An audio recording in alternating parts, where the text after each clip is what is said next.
Chers collègues, bonsoir. Nous allons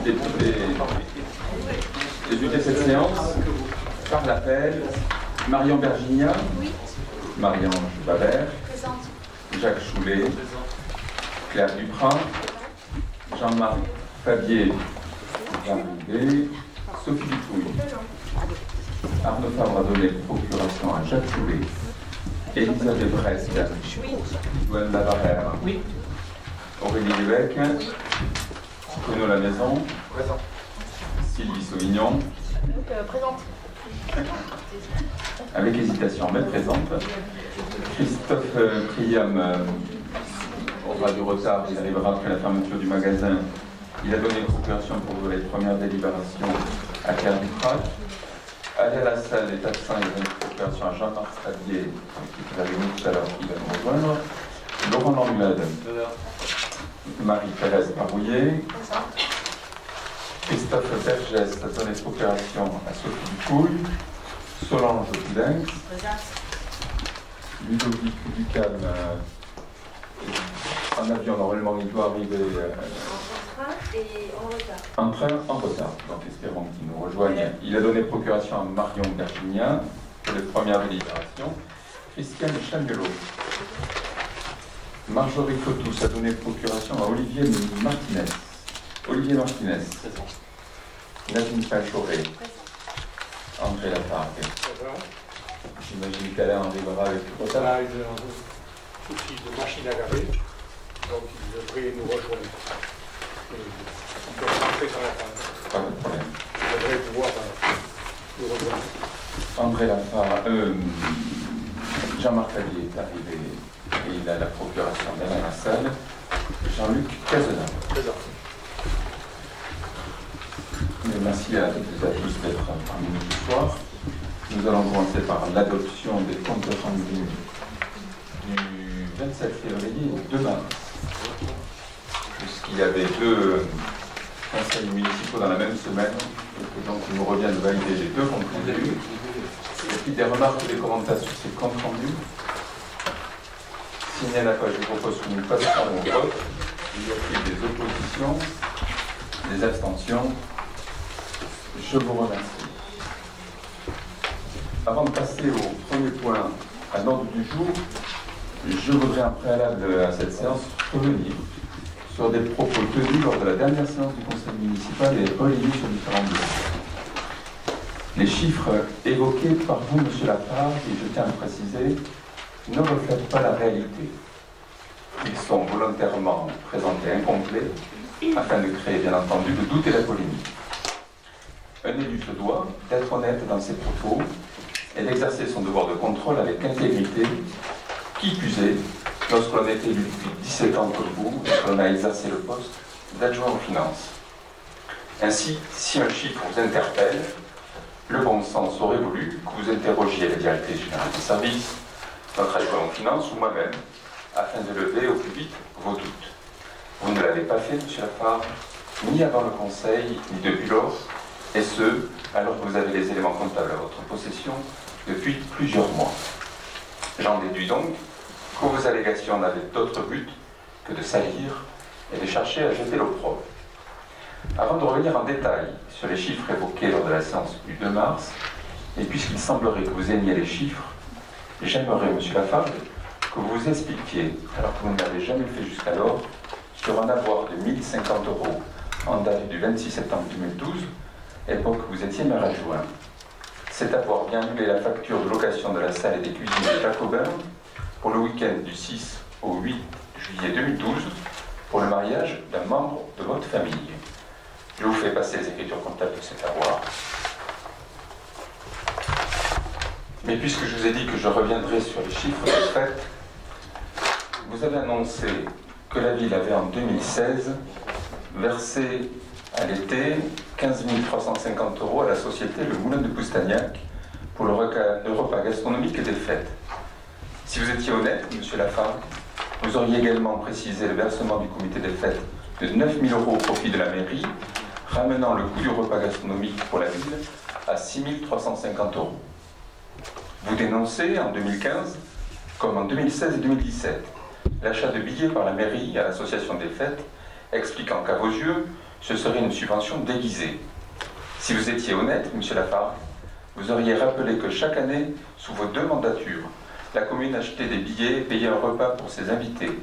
En 2013, lorsque vous étiez maire adjoint en charge des finances, ces achats de billets et repas s'élevaient à 8 340 €, alors qu'elle était, à titre de comparaison, de 7 045 € en 2015. Vous dénoncez l'allocation par la ville de chapiteaux sur le parc de Morlanes pour un montant de 3 672 € au seul profit de la corrida. Si vous étiez honnête, monsieur Lafargue, vous auriez reconnu que ce chapiteau sert à toutes les réalités des fêtes, comices, concours landais, et vous auriez avoué qu'en tant qu'adjoint aux finances, en 2013, vous aviez payé une location de chapiteau pour 3 457 €. Si vous aviez été honnête, monsieur Lafargue, vous auriez avoué que pour l'édition 2013, c'est la mairie, et non l'association des fêtes, qui avait payé le transport des taureaux depuis l'Espagne pour un montant de 2 138 €. Enfin, et pour en revenir au fond, vous portez l'accusation que les corridas coûtent plus cher aux contribuables saint-séverins que les novilladas. Les chiffres prouvent le contraire. En 2013, dernière année de votre mandat, où vous étiez maire adjoint, la ville avait voté 45 000 € de subvention à Art et Tradition et 46 000 € à l'association des fêtes, soit 91 000 € de subvention globale pour les fêtes. Là où en 2017, la commune a versé 82 000 € au comité des fêtes, 76 000 € en 2016 et 76 000 € prévus pour 2018. En conclusion, chers collègues, vous aurez compris que les dépenses de la commune répondent strictement aux normes et pratiques comptables, et ont toutes d'ailleurs été validées par monsieur le receveur municipal, et que le coût pour la ville du soutien aux fêtes et aux pratiques taurines sont maîtrisés et inférieurs à la dernière année de la mandature précédente. Monsieur Lafargue, vous n'avez aucun projet pour la ville, autre que la critique, les offenses et l'aigreur. Je voudrais renouveler ici ce soir ma confiance et mes remerciements au bureau du comité des fêtes, au président des sections de ce comité et à l'ensemble des bénévoles qui font des fêtes de la Saint-Jean, la 3e feria des Landes, et s'activent avec vigueur, engagement et enthousiasme à préparer une très belle édition 2018. Deuxième point que je voudrais porter à la connaissance du Conseil, je souhaiterais vous informer du courrier que je vous ai adressé, M. Lafargue, le 27 février 2018, en réponse à votre recours gracieux au sujet de la délibération numéro 7 du 6 décembre 2017 concernant le partenariat avec le Master Valorisation du patrimoine de l'Université de Pau, Pays de la Dour. Permettez-moi de lire ce courrier.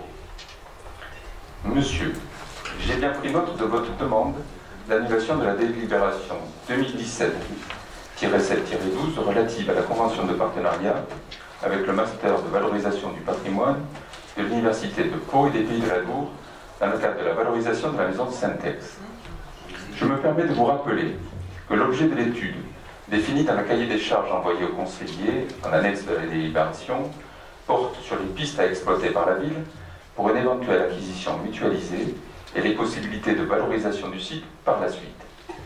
Il n'aurait donc pas été raisonnable pour la municipalité de s'engager dans une promesse de bail ou un soutien privé sans avoir en sa possession les résultats de l'étude qui ont pour but de révéler la viabilité d'une telle exploitation par la ville. Ressources, contraintes, aménagements, etc. Concernant le caractère privé de l'édifice, il n'apparaît pas à première vue qu'un édifice privé ne puisse faire l'objet d'une étude de valorisation du patrimoine. En témoigne la mission de 2 ans de Marie Ferré, ainsi que le partenariat avec la DRAC pour l'avenir de la villa du Glésia, qui appartient à un privé. Compte tenu du poids économique croissant que représente le secteur touristique, et en vue d'une meilleure répartition du développement économique de la commune, il me semble pertinent d'évaluer le potentiel économique, culturel et touristique, qu'il s'agisse de biens privés ou publics, de particularisme culturel, de témoignages du passé ou de sites naturels, et commencer à considérer le secteur touristique comme un facteur de développement. Ainsi, un rapport destiné au président de la République par le député Albéric de Montgolfier, élaboré avec le concours de Bernard Moutari, inspecteur général des affaires culturelles, et de Michel Lafitte, inspecteur des finances, 1 € injecté dans le patrimoine, qu'il soit d'origine publique ou privée, génère des retombées économiques de l'ordre de 10 euros. Par conséquent, et après étude de votre demande en partenariat avec le service juridique de l'Université de Pau, je ne puis donner une suite favorable à votre requête. En complément à cette réponse juridique, venant confirmer la validité juridique de la délibération, je voudrais vous faire part de mon émoi sur ce recours venant de vous, Monsieur Lafargue. En effet, à l'époque où vous étiez président de l'Office de tourisme communautaire, vous n'aviez aucun scrupule à faire visiter la maison de Syntex. Sans dédommager la propriétaire, vous encaissiez les entrées des visites, alors qu'il convient de noter que cette dernière assumait le chauffage, l'électricité, l'assurance et l'entretien des locaux. Voilà comment vous la remerciez aujourd'hui. Au regard de tous ces points, votre recours infondé n'est même plus une erreur politique, c'est tout simplement un problème d'éducation. Ces deux points préalables ayant été portés à votre connaissance et seront intégrés dans le procès verbal de la séance, je vous propose de passer à l'affectation des résultats de l'exercice 2017 du budget Ville de Saint-Sevé, et je passe la parole à Jacques Choulet. Je vous passerai la parole en premier, tel que me permet le règlement. Monsieur le maire, dans ces conditions, monsieur le maire, dans ces je vous conditions, propose il n'y a pas de débat à avoir. Je vous propose une chose, vous continuez entre vous, on ne peut même pas répondre. Vous répondrez à votre temps, tel que le prévoit le Vous faites des règlement. attaques scandaleuses personnelles à l'égard. Je ne vous ai pas donné la parole, monsieur Mais Martinez. peu importe, je vais la Je prendre ne parce vous ai que pas je donné la pense parole, que le monsieur comportement que Martinez. vous avez ce soir est scandaleux. Affectation des Malheureusement, résultats de c'est souvent le l'exercice cas. 2017 Donc, du budget nous n'allons pas principal rester de la ville de puisque Saint-Sevé. nous vous souhaitons une bonne soirée. Vu le Code général des collectivités territoriales, vu la loi 94-504 du 21 juin 1994, vu l'avis émis par la Commission des finances lors de sa réunion du 1er mars 2018, et considérant qu'en M14, le résultat de l'année N-1 doit faire l'objet d'une affectation lorsque les comptes administratifs et de gestion ont été adoptés, considérant que le résultat N-1 doit combler en priorité le besoin de financement. Monsieur le maire propose au conseil municipal une affectation des résultats suivants. Résultat de fonctionnement, 803 713 euros. Résultat d'exécution de section d'investissement, moins 645 000 euros. Affectation du résultat. En réserve pour R, 1068 investissement. Jacques ? Tant que je suis lancé, je vais faire aussi le recours à nouveau à la section de fonctionnement R02. Donc un investissement, c'est 645 000 euros. Et un fonctionnement, 158 709 euros. Y a-t-il des oppositions, des abstentions? Je vous remercie. Cher Jacques, je te passe la parole pour le deuxième point du jour, l'affectation du résultat du budget de l'eau. L'affectation de résultat de l'eau. Donc, au budget, au compte administratif de l'eau 2017, nous avions un résultat de fonctionnement positif de 76 162 et un besoin de financement à la section investissement de 94 441,58. Ce qui fait que donc, le résultat de fonctionnement ne couvrant pas le solde d'exécution de la section de fonctionnement, les 76 162,28 du fonctionnement sont versés en réserve 1068 à l'investissement 2018 et il n'y a pas de report à nouveau en section de fonctionnement. Nous allons procéder. Maintenant, donc, voilà. C'est très bien. Je vous propose que nous passions au vote. Y a-t-il des oppositions, des abstentions? Je vous remercie. Troisième point à l'ordre du jour, l'affectation des résultats de l'exercice 2017 du budget d'assainissement de la ville de Saint-Sevé. Donc, au compte administratif assainissement 2017, nous avons eu un résultat positif de fonctionnement de 149 270,84 et un résultat négatif de la section d'investissement, c'est-à-dire un besoin de financement de 71 321,32. Donc ces 71 321,32 sont prélevés sur le résultat de fonctionnement et sont affectés en réserve 1068 de l'investissement 2018. Et il reste donc en report à nouveau à la section de fonctionnement en 2018, 77 949,52. Y a-t-il des oppositions, des abstentions? Je vous remercie. Affectation des résultats de l'exercice 2017 du budget de l'écoquartier Noton de la ville de Saint-Sevé. L'écoquartier Nothomb de 2017 a présenté un résultat de fonctionnement de 4 601,10 et n'a pas de besoin de financement. Donc ces 4 601,10 sont reportés à nouveau en section de fonctionnement 2018 du budget d'écoquartier Nothomb. Y a-t-il des oppositions? Des abstentions? Je vous remercie. 5e point à l'ordre du jour, affectation des résultats de l'exercice 2017 du budget musée de la ville de Saint-Sevé. En 2017, le musée de Saint-Sevé, le compte administratif, a dégagé un résultat de 15 917,70 € en fonctionnement et a présenté un besoin de financement d'investissement de 40 783,83. Donc les 15 917,70 de fonctionnement sont affectés en réserve 2068 à l'investissement 2018 du musée. Voilà un très beau résultat qui nous permet de poursuivre la modernisation de notre musée, dont nous avons sauvé le label Musée de France. Là aussi, nous avions raison. Nous allons passer au vote. Y a-t-il des oppositions, des abstentions? Je vous remercie.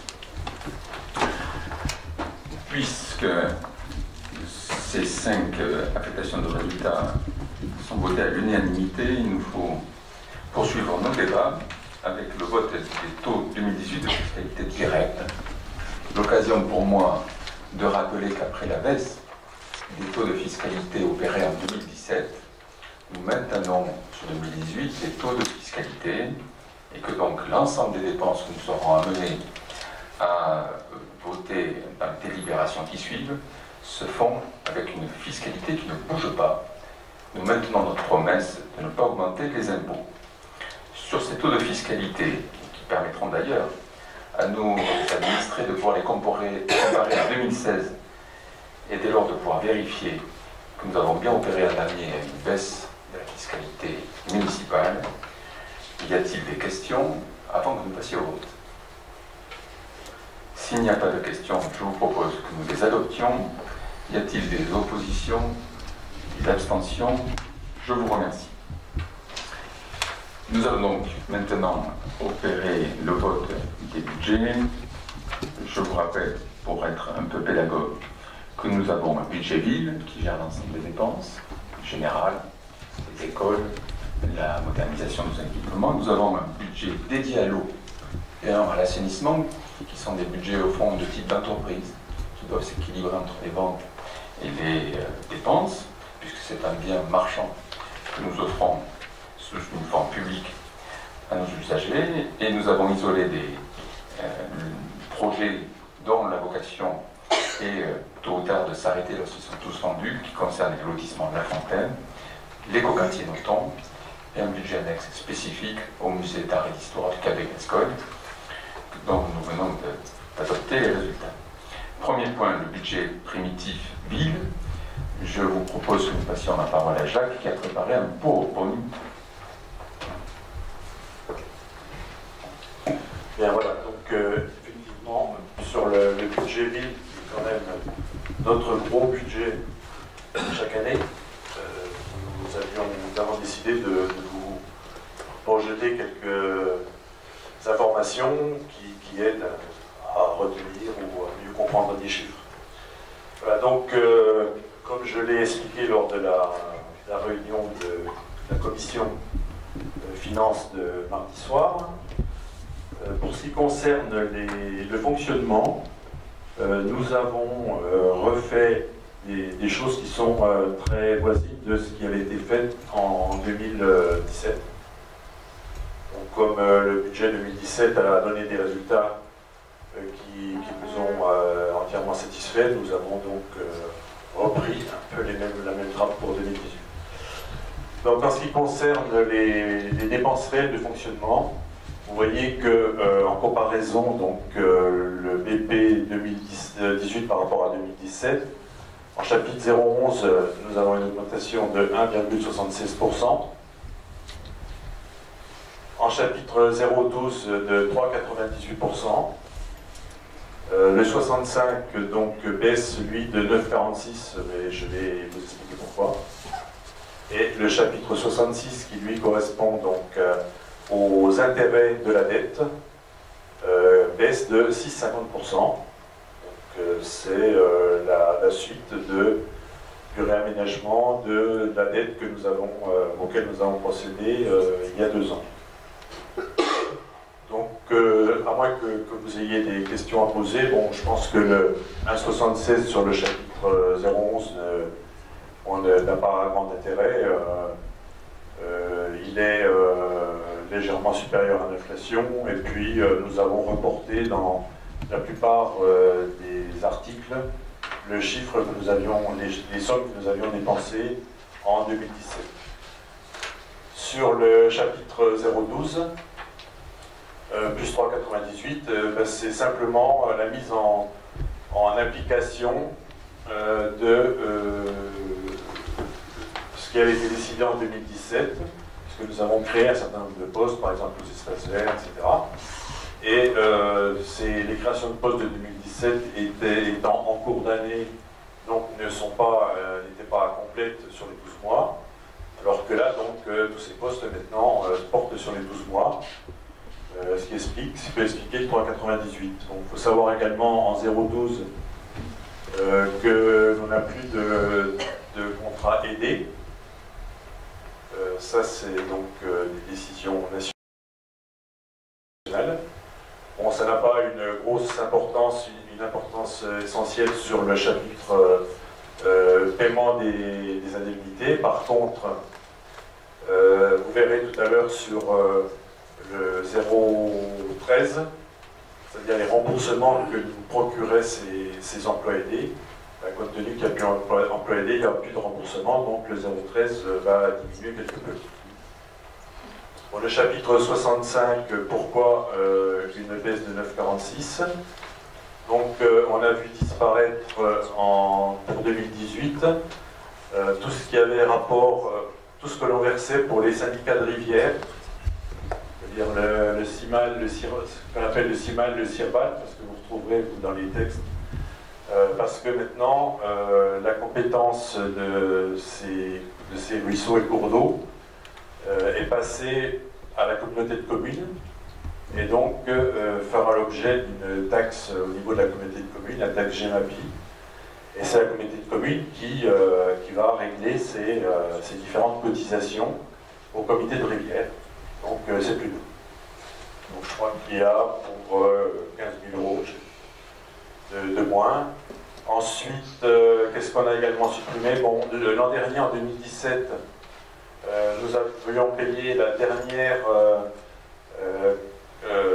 indemnité pour le conservatoire de musique, le conservatoire de musique des Landes, puisque pour sortir du conservatoire, nous avions eu une pénalité, et l'an dernier, donc, nous avions payé 30 000 euros. Et donc c'était le dernier paiement, donc il y a 30 000 euros qui disparaissent de ce chapitre.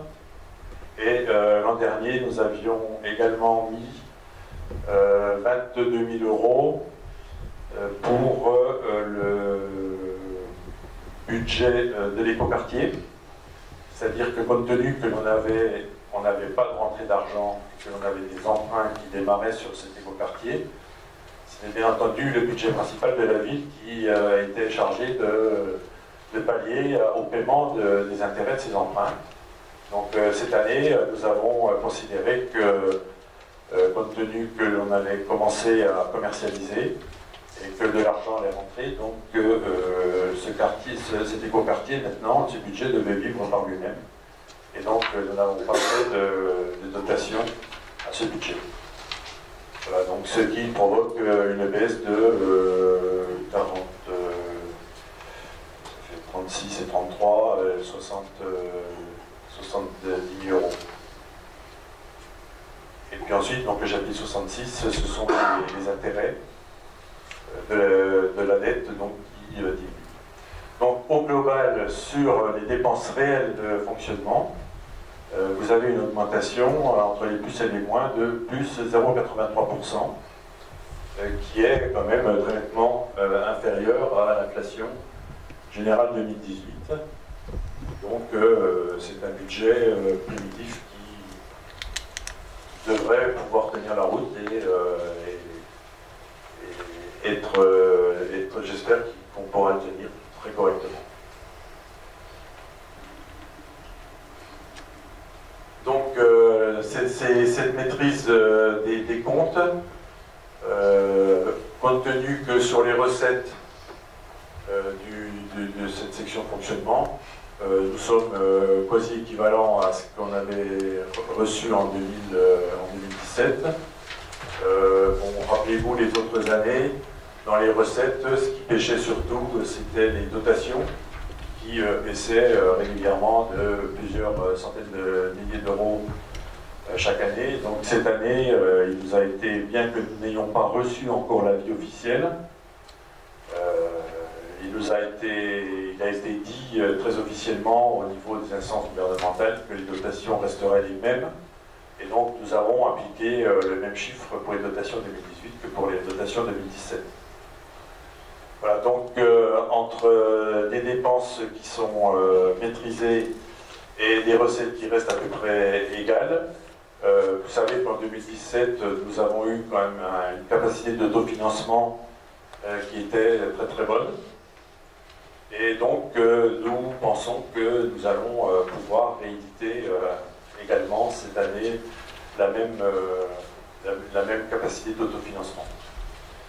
Donc nous avons fait un petit schéma pour dire que cette maîtrise générait de l'espace, de l'épargne. Grâce, qu'est-ce qui rentre dans cette maîtrise? Nous avons le professionnalisme de nos agents. Il faut le dire, on a quand même des personnes qui travaillent de façon très intense et très correcte, et donc il ne faut pas les oublier quand on se félicite des résultats. L'implication des élus, voilà. C'est souvent M. le maire qui vous remercie de ce que vous faites, et je voudrais en profiter aussi moi pour vous le dire que vous travaillez beaucoup et donc on en retrouve des résultats. Ensuite, nous faisons des suivis au quotidien. Vous savez, on le dit souvent, on le dit toujours, on est là, on contrôle des factures, on fait faire des devis, on fait des marchés, on fait... Donc tous les jours, on essaye de travailler pour le bénéfice de la ville de Saint-Sever. Le gain en expérience, voilà, ça fait la 4e année, alors petit à petit on s'améliore, j'espère. Et puis, tout ça, ça provoque une amélioration des résultats. Et cette amélioration des résultats, le but de cette amélioration des résultats, c'est de fournir un service public de qualité. C'est notre objectif. C'est pour ça qu'on nous a mis à la tête de cette ville. C'est pour travailler à la qualité des services que l'on apporte aux habitants. Et voilà. Pour l'instant, vous verrez par la suite que ça va se traduire par, notamment au niveau des investissements, par des choses qui sont quand même quantitativement et qualitativement importantes. Donc, je vous ai déjà parlé de la CAF. Bon voilà, parce que j'ai des bons espoirs sur le résultat 2018. Nous avons noté donc la CAF brute, la CAF net, les comptes administratifs 2016 et 2017. Vous voyez, donc il y a une progression qui est très importante, notamment au niveau de la CAF net, donc 564 290 en 2017 par rapport à 183 136 en 2016. Alors, comme on est sur le budget primitif, on a voulu faire un parallèle en se comparant sur le budget prévisionnel, parce que le calcul de la CAF sur le budget prévisionnel de ce compte administratif, on n'y rentre pas forcément les mêmes éléments, ce qui fait que de la même façon que la CAF brut ou net s'était nettement améliorée entre 2016 et 2017. Nous avons repris la CAF brute et la CAF nette qui émargeaient au budget 2017, donc qui était 669 304 et 226 817. Et donc les calculs montrent que pour 2018, se repartant sur les mêmes bases, on devrait à nouveau progresser d'environ 200 000 euros. Et tout ça donc au bénéfice, bien entendu, des investissements qui vont venir et de l'amélioration de la qualité du service à la population. Donc je vous parle des investissements depuis un bon moment. Les dépenses d'équipement qui ont été inscrites au compte 22 de ce budget primitif sont de 4 008 647 euros. C'est un chiffre que j'ai jamais vu donc, au niveau de cette ville. Son importance, on n'a jamais eu un budget de 4 millions d'euros. Bon, c'est à la fois très intéressant parce que, bien entendu, ça va faire bouger pas mal de choses. Mais aussi, il faut savoir que ça génère beaucoup d'occupations, notamment au niveau des services techniques. Parce que sur une année, il faut gérer 4 millions d'investissements.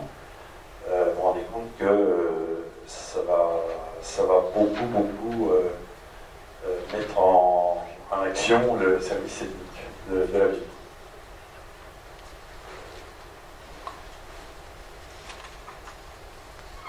Alors ces investissements, il va falloir les payer, hein,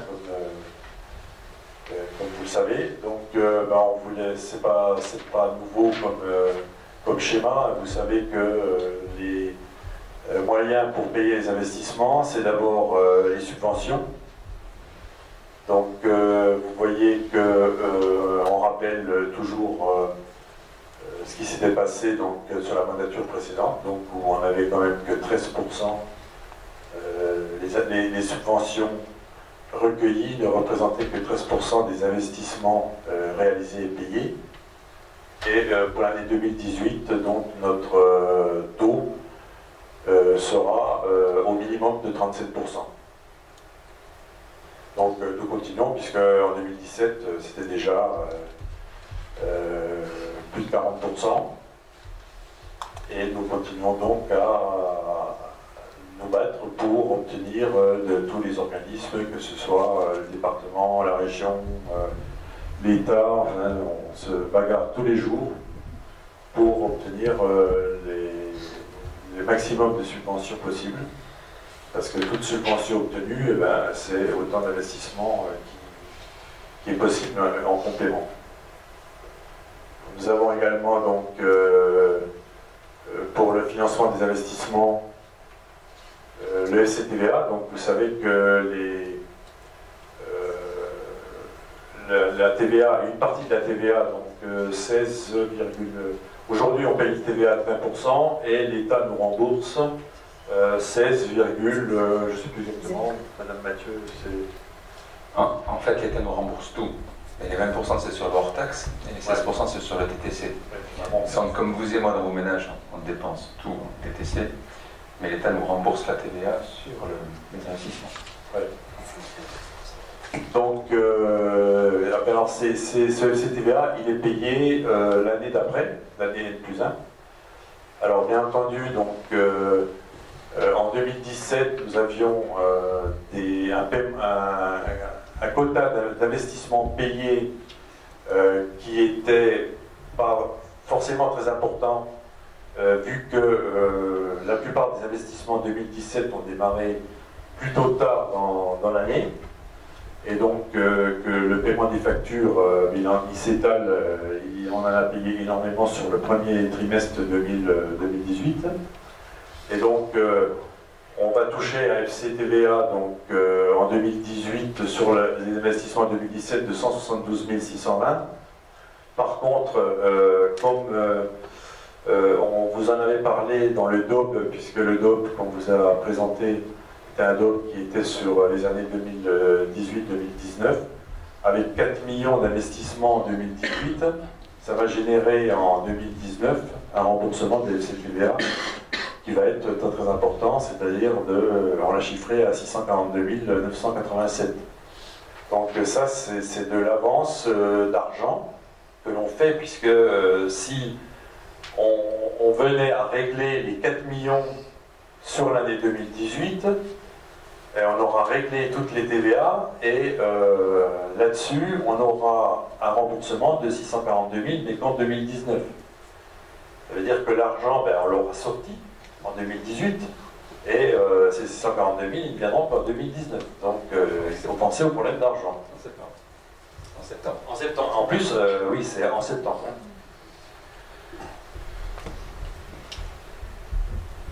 Donc, comme vous le voyez là dans la partie investissement, donc dans les recettes d'investissement, on vous a mis que les emprunts allaient représenter une somme de 1 068 500. Et donc,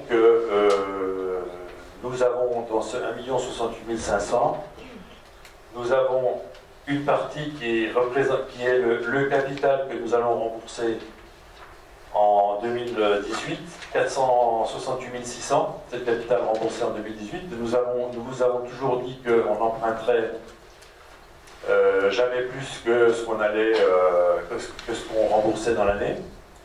Donc nous allons emprunter sur un emprunt normal à 15 ans ou 20 ans 468 000 euros. Et nous allons faire un crédit court terme pour pouvoir payer la différence de ce que je viens de vous expliquer. C'est-à-dire que ces 600 000 qu'on va payer en 2018 de TVA qui nous seront remboursés qu'en 2019, il va bien falloir avoir l'argent en 2018 pour les payer, ces 600 000. Donc nous avons pensé que nous allions faire un crédit court terme pour emprunter ces 600 000 euros et que nous pourrons rembourser en 2019 avec le versement de la TVA. Donc ce prêt-relais, ça s'appelle un prêt-relais, ce crédit court terme va générer des frais financiers qui sont inférieurs à 1 000 euros. Aujourd'hui, un crédit court terme, ça se négocie, on ne l'a pas encore attaqué, mais enfin bon, on sait un peu ce que c'est parce qu'on est un peu dans le milieu, et donc aujourd'hui, ça se négocie autour de 0,60.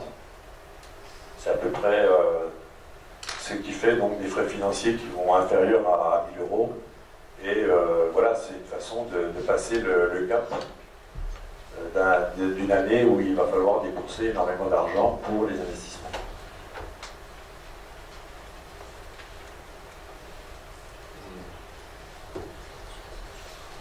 Et donc, en ce qui concerne la dette, nous n'allons pas nous renier sur ce qu'on vous a dit. Ça fait 4 ans qu'on vous le dit et on vous le dira jusqu'au bout. Jusqu'au bout du mandat. L'encours de la dette va continuer à diminuer. Aujourd'hui, on est à 10 757 000 en 2017. À la fin 2018, nous prévoyons d'être à 10 717 000. Ce qui fait que ça fera, par rapport au moment où on a pris la mandature, nous aurons baissé la dette de 341 000 euros. À la fin 2018, et donc en fin 2019, nous la diminuerons de 400 000 euros. C'est un engagement que nous avons pris et c'est un engagement que nous tiendrons. Ce chiffre est important. Vous voyez la source www.impo.gouv.fr, puisqu'il met en porte-à-faux et contredit les affirmations de M. Martinez qui nous dit que la dette n'est pas de 11 millions à la fin du mandat précédent, mais elle est bien de 11 58 000 euros. C'est les chiffres officiels. dommage qu'il ne puisse pas s'en justifier aujourd'hui. En tous les cas, vous avez là sous les yeux les vrais chiffres, ce qu'on a toujours d'ailleurs évoqué, puisque tout ce qu'on évoque vient de la DGFiP et de ce que relate la Cour régionale des comptes et les instances officielles. De toute façon, si vous allez là, dans le document que vous avez, le budget primitif, page 55, vous avez la dette liée au prêt. C'est 9 431 092,49. Et si vous allez page 61, donc c'est la dette qui est générée par le remboursement pour la gendarmerie, parce que la gendarmerie, ça a été cédé à l'État. C'est un bail emphytéotique et nous devons l'amortir.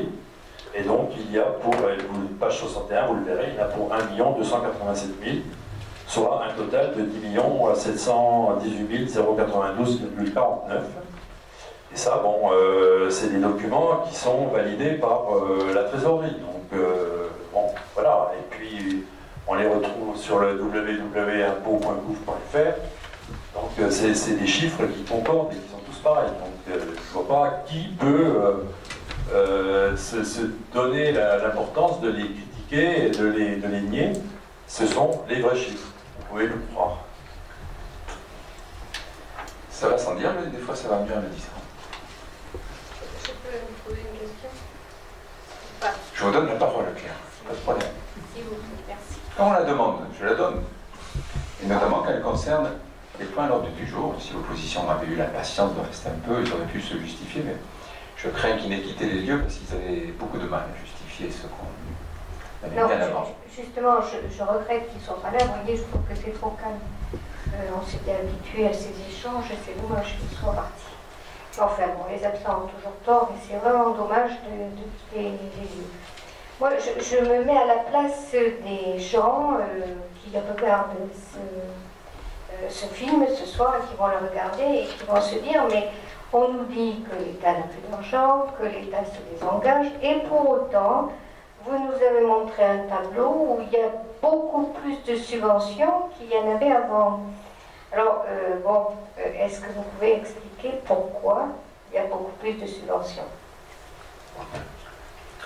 C'est une très bonne transition avec les dépenses d'investissement. Mais pourquoi on a plus de subventions? Parce qu'on fait les dossiers de demande de subvention. On le calcule chaque année. En moyenne, on fait entre 15 et 20 dossiers de subvention. Sur les équipements de cette année, nous allons obtenir de la DETR, c'est une dotation de l'État, sur les halles. Les halles font aussi l'objet d'une subvention de la part de la région au titre de l'aménagement en halles alimentaires et places de marché. Nous avons également des subventions de la DRAC, c'est-à-dire du ministère de la Culture, sur notamment l'abbatiale. On vient de l'obtenir la semaine dernière sur les Jacobins, sur un complément de travaux pour la chapelle. Nous avons également des subventions de la région et du département sur l'abbatiale. Je tiens à rappeler en la matière que les taux de subvention de la région et du département sont beaucoup inférieurs à ce qu'ils étaient il y a 5 ans en arrière, puisque dorénavant ces deux instances ne subventionnent qu'un dossier par an et par commune, et qu'il est plafonné en dépenses à 400 000 € pour les communes de notre taille pour la région. C'est à peu près le même montant pour le département. Mais au-delà de ça, on a aussi obtenu sur l'avenue du Général de Gaulle une participation à plus de 45% par la communauté des communes. Je vous rappelle qu'on a reporté le chantier de l'avenue du Général de Gaulle de quasiment un an, lié à un débat que nous avions au sein de la communauté des communes pour savoir si le pluvial, c'est-à-dire la canalisation des eaux de pluie, qui dorénavant est canalisée sous le trottoir qui a été créé, et qui donc ne se rejette plus directement dans les pentes, devait être porté par la communauté des communes ou la commune. On n'a pas lâché, au final c'est la communauté des communes qui l'a eu.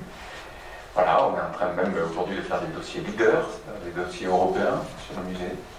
On va à la chasse aux subventions, tout ça est le fruit de beaucoup de travail, de beaucoup d'études, des règlements, de se tenir informé. Et vous aviez le palmarès l'an dernier, c'était en 1 l'État, en 2 la région, en 3 le département. Et je pense que cette année, ce sera probablement en 1 l'État, en 2 la communauté des communes, et après la région et le département qui seront en coude à coude. Mais donc moi je tiens à remercier les services, parce que ça ne se fait pas sans travail, c'est des dossiers lourds, complexes à monter. La moindre virgule ou pièce qui manque, vous avez votre dossier retoqué. Et je crois au fond que aussi les priorités d'action qu'on s'est fixées, notamment la revitalisation du centre-bourg, fait partie des priorités nationales et font que la commune a été aidée au titre du contrat de ruralité l'an dernier et le sera probablement cette année. Il y a moins d'argent, mais il y en a toujours pour les bons projets et des projets bien défendus. Je vous remercie de cette réponse. J'ai une autre question, puisque je suis souvent moi aussi attaquée sur les réseaux sociaux et pas que, au-delà aussi. Mais on dit que moi je fais rien, c'est vrai, je suis à la retraite, je ne fais pas grand-chose. Mais à quoi sert notre conseiller départemental? Est-ce que, c'est une question de Candide, est-ce qu'il nous apporte des subventions? Est-ce que c'est lui qui permet de les obtenir ou pas? Les subventions du département, comme celles de la région, sont quasiment toutes normées par des règlements, du moins à chaque fois que c'est des collectivités locales qui les défendent. C'est différent sur les associations, où là, il y a, généralement, c'est hors règlement ou avec moins de règlements, et donc où les interventions des uns des autres peuvent aider. Mais sur le lien avec les communes, le département intervient sur les écoles. Les choses sont normées, sur les équipements sportifs dès lors qu'ils servent au collège, ils sont normés. Bon, on n'a pas eu exactement la subvention qu'on attendait, qui avait été votée d'ailleurs à l'unanimité ici en conseil municipal sur la tribune du rugby, où nous espérions 36% du département, on n'en a eu que 10. C'était moins que le beach à côté. Il peut des fois y avoir des mauvaises surprises, mais moi je compte sur M. Martinez dans les 2 dernières années pour qu'il fasse bien son travail et qu'il serve sa commune.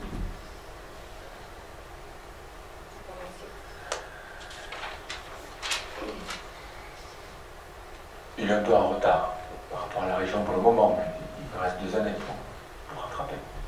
Jacques.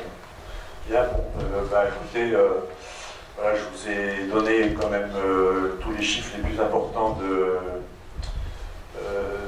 ce budget Primitive Ville. On n'a pas résisté pour terminer cette présentation de vous faire une liste des investissements qui vont se poursuivre cette année avec quelques photos. Bon, ça nous fait plaisir de montrer que la ville bouge, que la ville s'embellit, que l'argent pour lequel on se bat sans arrêt pour essayer d'en garder un peu plus, d'en économiser,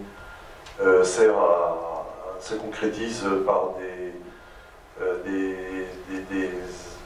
monuments, par des améliorations, par des choses qui sont somme toute jolies, qui sont efficaces, parce que bon, ça marche bien dans la côte de Saint-Sevé. Voilà, donc on a fait un petit florilège des investissements de cette année 2018.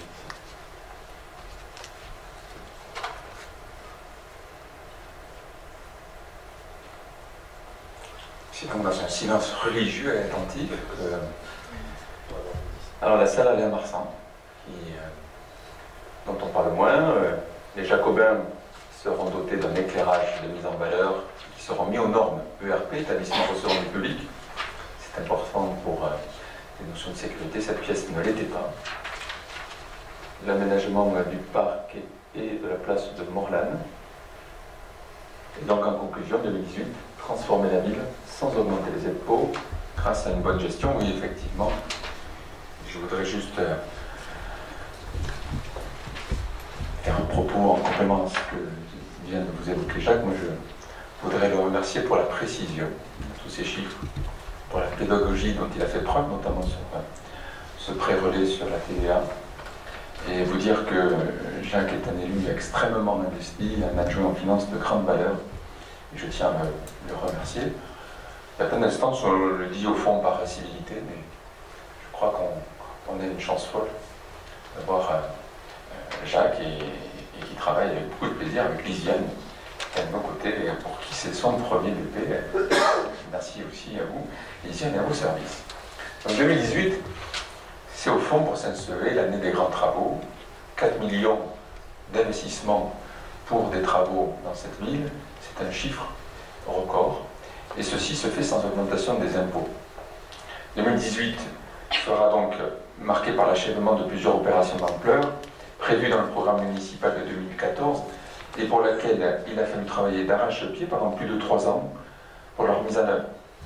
Tout ce que vous voyez en photo a fait l'objet d'études, puis de recherches de financement, d'appels d'offres, et enfin de lancement de travaux. Ainsi, certaines réalisations, attendues depuis des années, verront le jour cette année.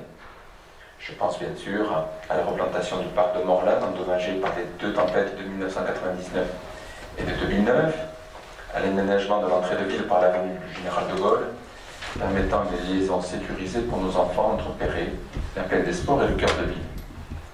Saint-Sevé va ainsi connaître une transformation profonde.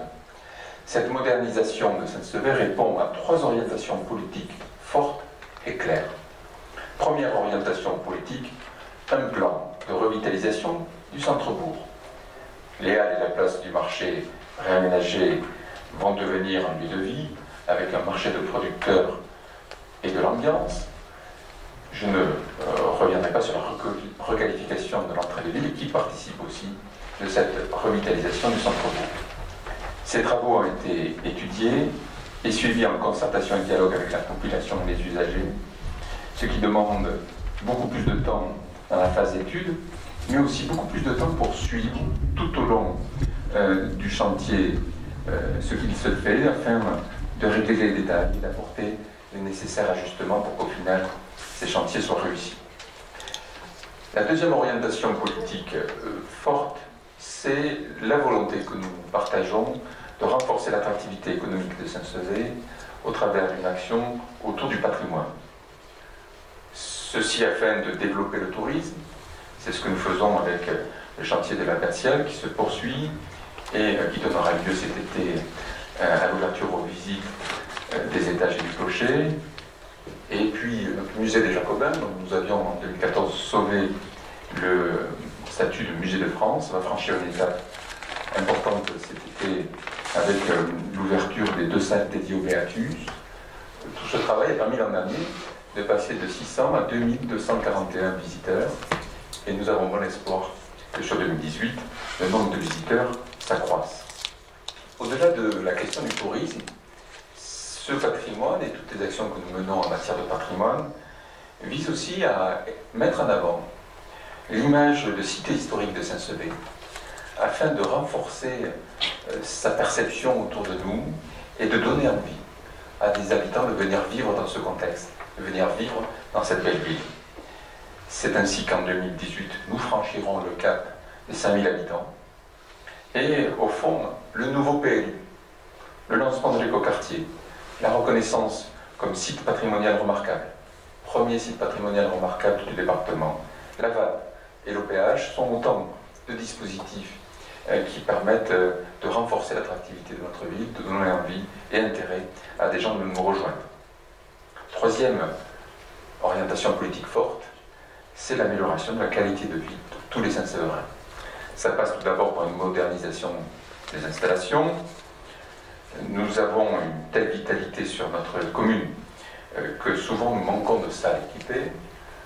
L'installation de cuisine équipée au pied des halles permettront à cet équipement dorénavant d'être totalement polyvalent.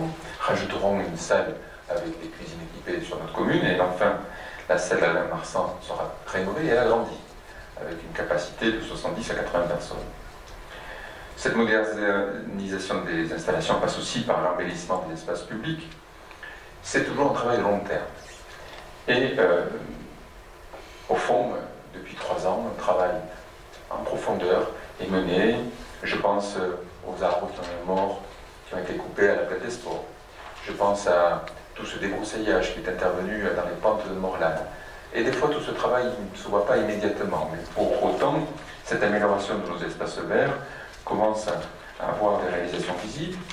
Je pense aux aires de jeu, qui rencontrent un grand succès à l'école du parc, mais également au parc de Morlanes. Je pense bien entendu à ce qu'il va voir le jour à Augrail et dans la montée de Morlaine, qui seront fleuries cet été. Je voudrais aussi préciser que cette modernisation des installations passera par une attention à tous les quartiers, après la réfection de Pipoulon, la réfection de Proyan. Cette année, c'est Augrail qui sera réaménagé pour devenir un bourg champêtre. Et enfin, plusieurs lotissements verront leur trottoir refait. Je pense notamment au lotissement de Gabaret. Cette amélioration de la qualité de vie pour les Saint-Séverin, elle passe aussi par des services rendus à la population de qualité et de proximité. Je prendrai juste un exemple. Sur les écoles, une majorité de communes sont revenues à 4 jours, tout simplement pour faire des économies. Nous avons, nous, de notre côté, suivi l'avis des parents d'élèves et des conseils d'école et décidé de rester à 4 jours et demi au primaire. Enfin, cette amélioration de la qualité de vie pour les Saint-Séverins passe par un soutien renouvelé au tissu associatif. Nous avons prévu cette année 240 000 € de budget alloué aux associations, c'est un record. Saint-Sevé est une ville avec une grande richesse associative, avec des réalités culturelles, festives et sportives d'une grande vitalité. La ville est le premier partenaire de toutes ces associations et nous ferons cette année un effort particulier pour les associations à caractère social, puisque dans les propositions de subvention aux associations, je vous soumettrai au vote dans quelques minutes, nous avons une augmentation de la subvention au clin d'œil, pour le Resto du Cœur, pour familles rurales, puisqu'on n'oublie pas que notre territoire sort de 2 années de crise aviaire qui a impacté beaucoup de familles. En conclusion, 2018 sera une année exceptionnelle pour Saint-Sevé, avec un record d'investissement, plus de 4 millions de travaux si on intègre les crédits nouveaux, les restes réalisés. J'ai le chiffre à fin mars. Nous avons investi à fin mars déjà plus d'1 million €. Donc nous tenons le rythme. Cette modernisation sans précédent se fera, et c'est important de le noter, je le rappelle, sans augmentation des impôts, tout en baissant la dette. Ceci n'est rendu possible que par beaucoup de travail au quotidien, par la compétence et l'expérience des élus, mais aussi la compétence et l'expérience et l'implication des 85 agents de la commune. Tout ça, nous le faisons par passion de notre ville, nous le faisons parce que nous aimons notre ville. Nous aimons son histoire, son passé, son présent, et nous essayons de construire son avenir. Je vous propose que nous passions au vote, à moins qu'il y ait des gens qui veulent faire un commentaire supplémentaire. Y a-t-il des oppositions, des abstentions? Je vous remercie.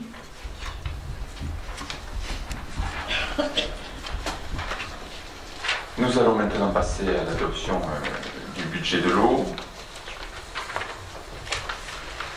L'occasion pour moi de remercier Arnaud Fabre et Lionel Dias, qui ont été les chevilles ouvrières de l'animation de la semaine de l'eau la semaine dernière, qui s'est fait dans le cadre du 22 mars, journée mondiale de l'eau décidée par l'ONU. C'était une belle opération où nos enfants, une centaine d'élèves, ont pu découvrir le fonctionnement de l'eau, la source de Marseillon, au château d'eau d'Ontanière, jusqu'au retraitement des eaux usées à la station en bas de Saint-Sevé. L'occasion pour moi de rappeler que cette année 2018 en matière d'eau vivra quelques évolutions à noter dans ce budget. Le premier, c'est le redressement de la consommation d'eau. Nous sortons de 2 années de crise aviaire, je viens de l'évoquer. Ça s'est traduit par une très forte chute des consommations d'eau par les industriels. On l'avait évoqué dans le débat d'orientation budgétaire. Nous prévoyons au budget 2018 572 000 € de vente d'eau.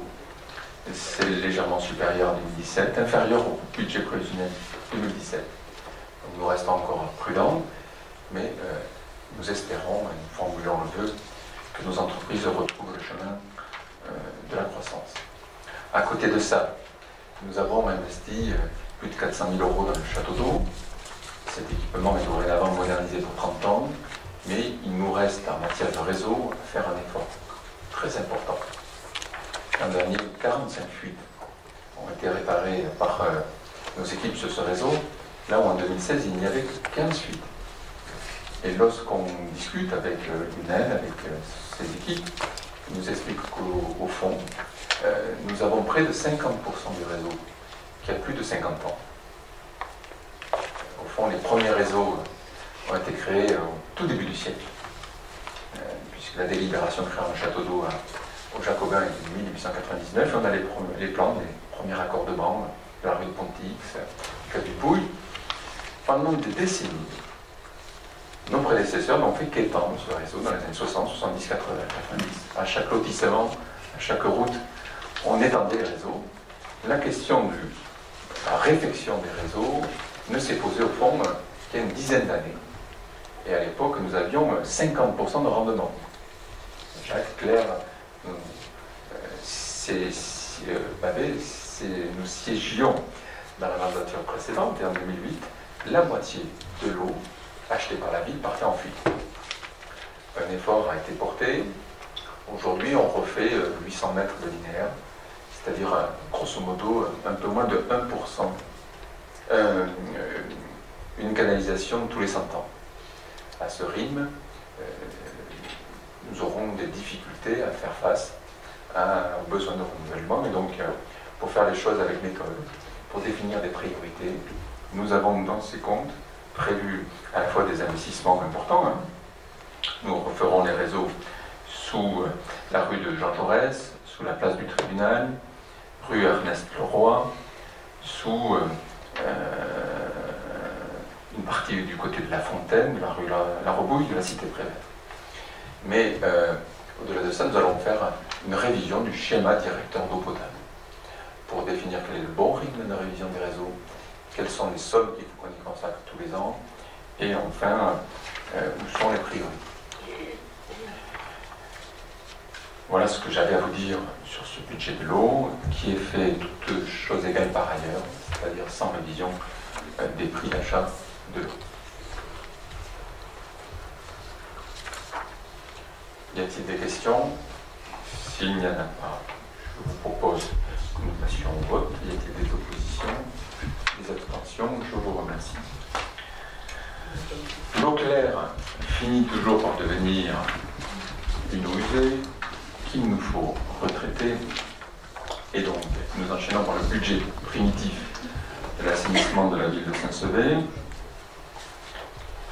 Quoi vous dire là-dessus? Là aussi, la crise aviaire a généré quelques baisses, mais comme on a des systèmes forfaitaires avec les industriels, c'était moins ressenti. Nous avons un schéma directeur d'assainissement qui sera clos en fin d'année, qui a d'ores et déjà identifié des postes importants à revoir, notamment au niveau du lotissement Notre-Dame. Nous profiterons de l'écoquartier pour mettre en norme, moderniser ce poste-là. Les investissements sont de 239 000 €. Ça reste des investissements importants. Je vous cite les lieux où interviendront ces dépenses. Sous l'avenue de la Gare, l'impasse Lahire, la rue d'Espagne, la rue de Gascogne, au niveau de la route de Mont-de-Marsan, au niveau de la place du Tribunal, au niveau de la rue de la Guillaume. Je vous rappelle qu'on a toujours une méthode simple.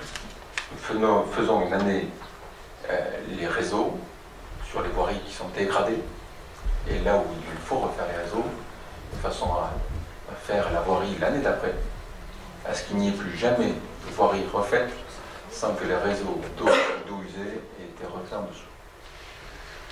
Et donc, parmi toutes les voiries que je vous ai citées, je pense à Jean Jaurès, je pense à la rue Ernest Leroy, je pense à, bien entendu, la Cité Prévert.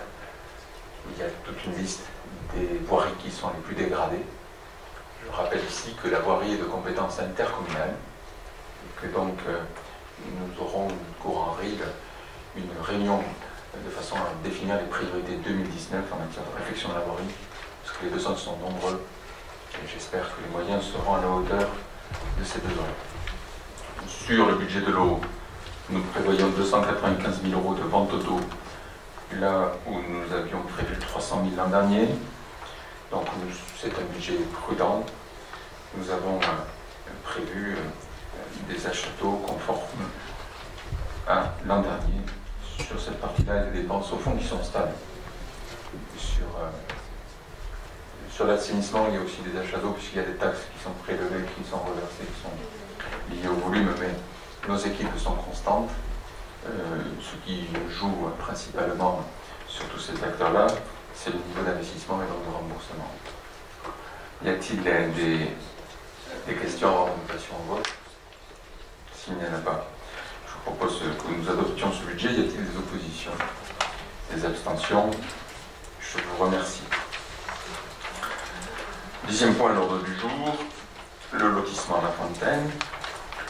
Pour vous dire que le dernier lot sera vendu dans l'exercice 2018, puisque à l'entrée de ce lotissement, le terrain que nous avions décidé de redécouper de façon à avoir des prix plus compétitifs, mais au fond a rencontré le succès. En 2 ans, 4 terrains seront vendus. Nous aurons, comme je l'ai dit dans le débat d'orientation budgétaire, des travaux malheureusement à faire sur ce chantier, où la voirie n'est pas au niveau de ce qui a été promis aux habitants. Et donc nous aurons probablement un lotissement et un budget qui sera déficitaire, puisque dans les prix de vente à 62 € qui avaient été arrêtés en 2011, nous n'avons pas l'ensemble des coûts qui sont couverts, pour laquelle notamment la voirie intelligente rouge, donc les gens attendent en enrobé. Nous aurons tout ça solutionné, mais je vous donne rendez-vous au budget 2019. Il nous reste à vendre le dernier terrain. Y a-t-il des oppositions sur ce budget? Des abstentions? S'il n'y en a pas, je vous remercie. Écoquartier Noton. Peut-être que sur ce point-là, Jacques veut donner quelques éléments, puisque là, au fond, nous avons des budgets qui sont autant La Fontaine, son petit budget, il arrive à échéance.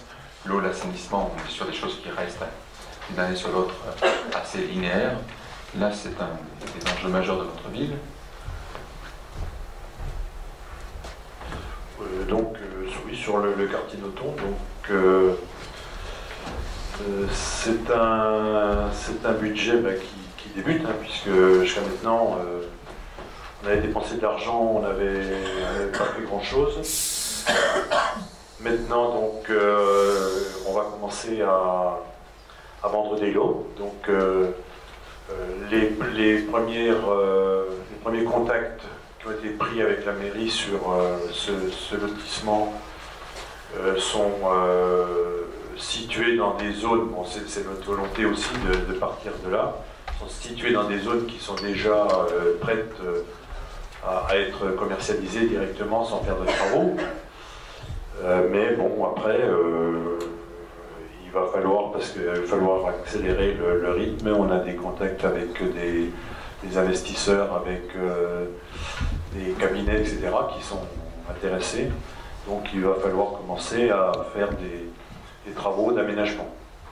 Donc on a en charge à caractère général, par exemple, on a 506 000 qui ont été positionnés. Bon, donc c'est pour des acquisitions de terrain, puisque vous savez qu'il y a toujours, si on veut effectivement réaliser la liaison entre cet écoquartier et puis la ville, le centre-ville, c'est quand même un des buts de cette opération, c'est de relier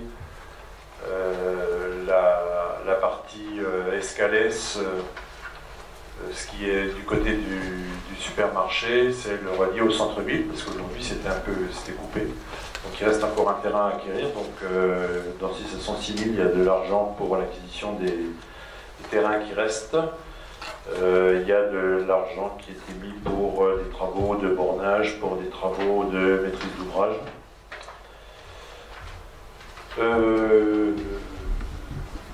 Les charges financières, ça va commencer à venir, hein, parce qu'on avait fait des emprunts, on avait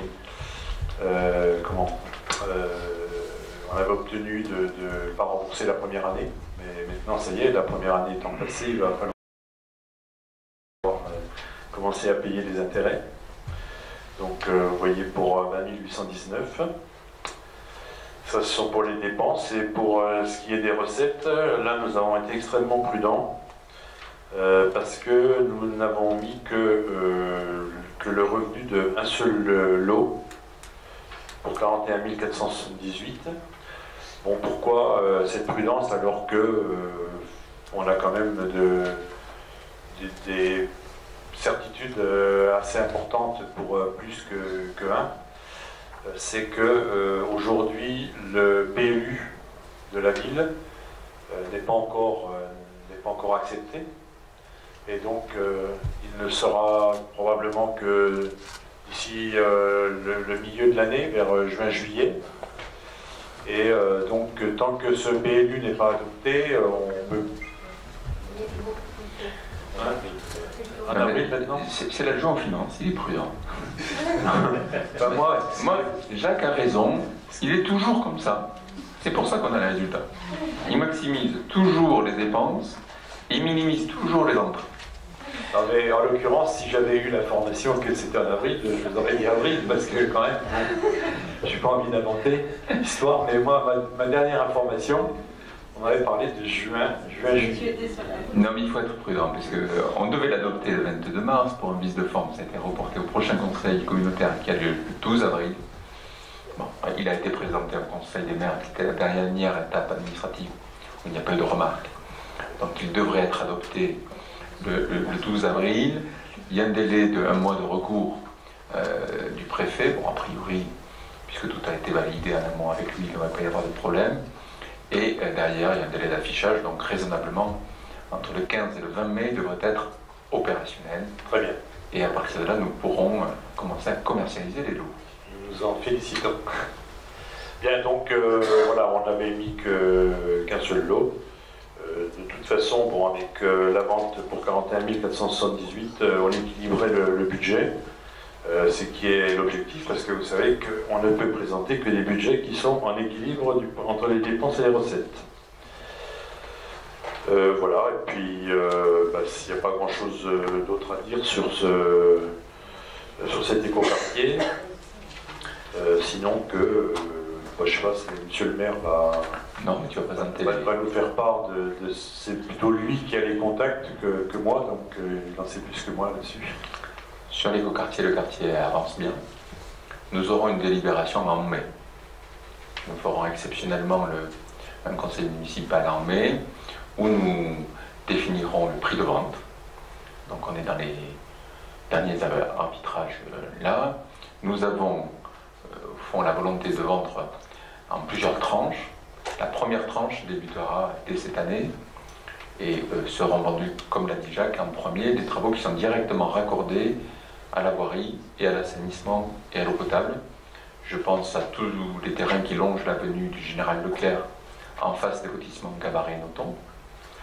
Je pense aux terrains qui sont en face du lotissement Malraux, ça c'est au sud, du côté du Dojo, et aux premières maisons qui suivront la maison des services au niveau d'Escalès. Sur cette première tranche, il y a 16 lots à vendre. Et donc ces 16 premiers lots pourront directement être vendus cette année et faire l'objet de démarrage de travaux au plus vite par les acquéreurs, puisque le raccordement, les petits travaux que nous ferons d'aménagement paysager à certains endroits sont prévus en fin d'année. En deuxième partie d'année, à partir du mois de septembre, on devrait démarrer les travaux des PD30. Et les premiers travaux commenceront au niveau de la maison des services pour commencer à créer la liaison, ou l'amorce de la liaison entre la zone commerciale d'Escalès, pour faire simple, et l'avenue du Tursan, et le quartier dans son ensemble. 16 maisons à vendre, c'est quand même à l'échelle de la ville beaucoup.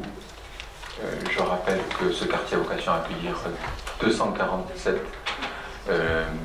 logements, avec un équilibre entre des résidences, permettant à des personnes seules de pouvoir trouver des biens au fond un peu rares aujourd'hui, avec des maisons accolées pour ressembler à la ville ancienne de Saint-Sevé, des fermes et des pavillons, puisqu'au fond l'idée c'est, comme cette année écoquartier, on délibérera aussi pour le label écoquartier au mois de mai, à vocation à à être au fond un quartier jardin.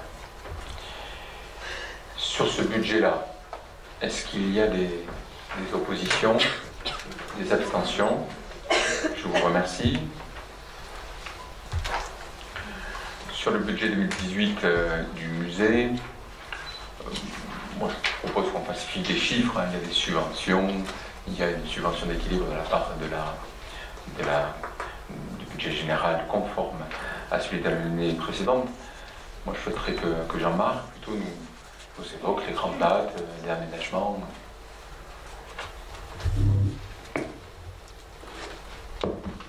Oui, le réaménagement du musée, vous le savez, se fait sur 3 années. On a eu une première année qui a vu la galerie ouest être réaménagée.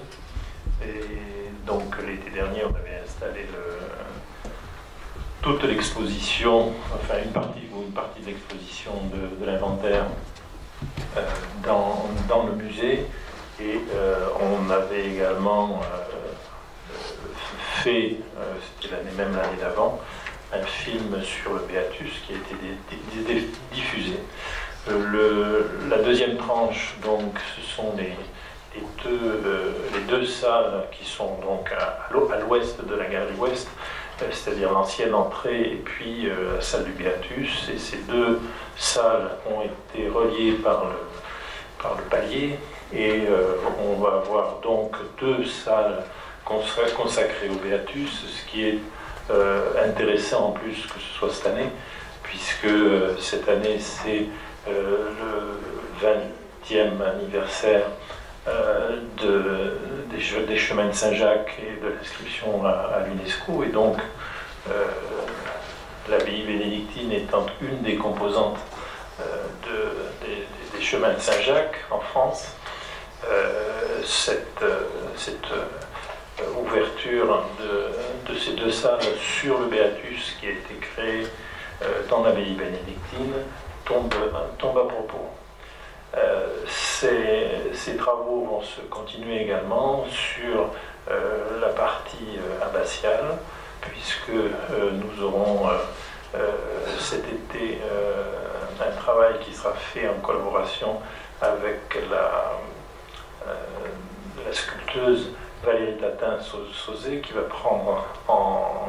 faire les empreintes d'une dizaine de chapiteaux au niveau de l'abbatiale, et ces chapiteaux seront ensuite coulés en plâtre au cours de 2 ateliers, un qui aura lieu en juillet, un autre qui aura lieu au mois de septembre, et qui permettront justement à tous les visiteurs du musée l'année prochaine d'avoir une forêt de chapiteaux et de voir les chapiteaux de l'abbatiale à hauteur des yeux, avec tous les détails de ces chapiteaux. Il y a également, dans cette partie abbatiale, il y aura également par la suite la création d'une maquette de l'abbatiale grâce à une numérisation 3D de l'abbatiale qui devrait avoir lieu au mois de juillet. Et donc la société Iconem va venir, et donc pendant quelques jours va prendre toutes les photos, c'est la photogrammétrie, c'est ça, et va donc permettre, si vous voulez, d'avoir une vision de l'abbatiale. On va pouvoir voir l'abbatiale de tous les côtés. Vous pourrez, sur des écrans, voir l'abbatiale en étant au-dessus, en étant sur les côtés, avoir tous les détails de l'abbatiale, et aussi bien à l'extérieur qu'à l'intérieur. Et donc au niveau du musée, là aussi, ce sera un atout supplémentaire. Voilà en gros les évolutions que l'on aura sur l'année 2018, et sur l'année 2019. On travaillera beaucoup plus sur la Villa Glésia, et donc là aussi il y aura du travail à faire. Voilà.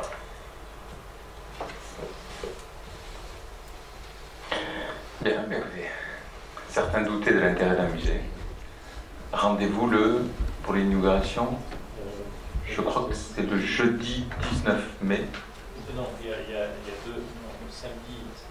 Alors, on me dit oui en face, on me dit non à gauche.